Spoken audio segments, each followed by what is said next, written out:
It is a marathon game, it is not a sprint. കഴിഞ്ഞ 1.5 വർഷമായിട്ട് Indian stock മാർക്കറ്റിൽ അല്ലെങ്കിൽ ഈക്വിറ്റി മ്യൂച്വൽ ഫണ്ട്സിൽ ഇൻവെസ്റ്റ് ചെയ്ത ഇൻവെസ്റ്റേഴ്സിന് കാര്യമായിട്ട് റിട്ടേൺസ് ഒന്നും കിട്ടിയിട്ടില്ല. ഒരു ബാങ്ക് FD റിട്ടേൺസ് പോലും കിട്ടിയിട്ടുണ്ടാവാൻ സാധ്യത കുറവാണ്. അപ്പോൾ ഈ ഒരു സിറ്റുവേഷനിൽ നമ്മൾ എങ്ങനെയാണ് നമ്മളുടെ ഇൻവെസ്റ്റ്മെൻറ്റ്സിനെ മുന്നോട്ട് കാണേണ്ടത്? നമുക്കിതിനെ കുറച്ചും കൂടെ ഒരു ലോങ്ങർ ടേം പെർസ്പെക്റ്റീവിൽ നോക്കുകയാണെങ്കിൽ 2020 മുതൽ, അതായത് കോവിഡിന് തൊട്ട് മുമ്പത്തെ സിറ്റുവേഷൻ എടുത്ത് നോക്കുകയാണെങ്കിൽ അവിടെ നിന്ന് വെറും 4 കൊല്ലം കൊണ്ട് മാർക്കറ്റ് ഡബിളായി. അത്ര സ്പീഡിലാണ് മാർക്കറ്റ് കയറിയത്. അതിനുശേഷം നമ്മളൊരു ടൈം കറക്ഷൻ എന്ന് പറയും, ആ കറക്ഷനാണ് ഇപ്പോൾ സംഭവിച്ചുകൊണ്ടിരിക്കുന്നത്. അപ്പോൾ മാർക്കറ്റിൻ്റെ സ്വഭാവം അങ്ങനെയാണ്.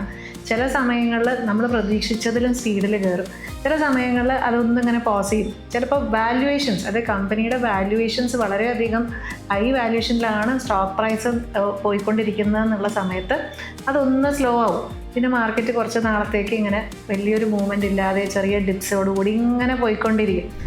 ഇനി ആ കമ്പനിയുടെ പെർഫോമൻസസ് പിന്നെ ബെറ്ററായി വരുന്നതിനനുസരിച്ച് ഈ വാല്യുവേഷൻസ് റീസണബിൾ ആവുന്ന സമയത്ത് അടുത്ത കയറ്റം വരും. അത് എപ്പോൾ വരുമെന്ന് കൃത്യമായിട്ട് പറയാൻ പറ്റില്ല.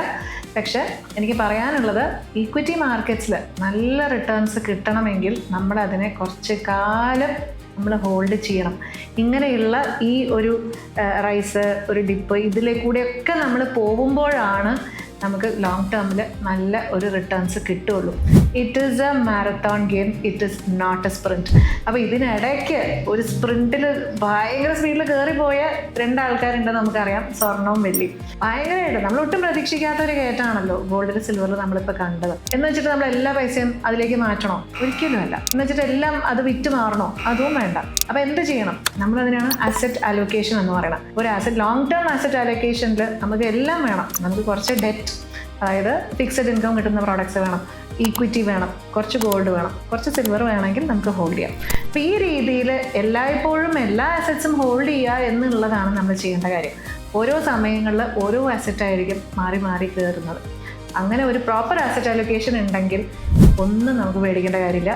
Definitely you will make good returns in the long term.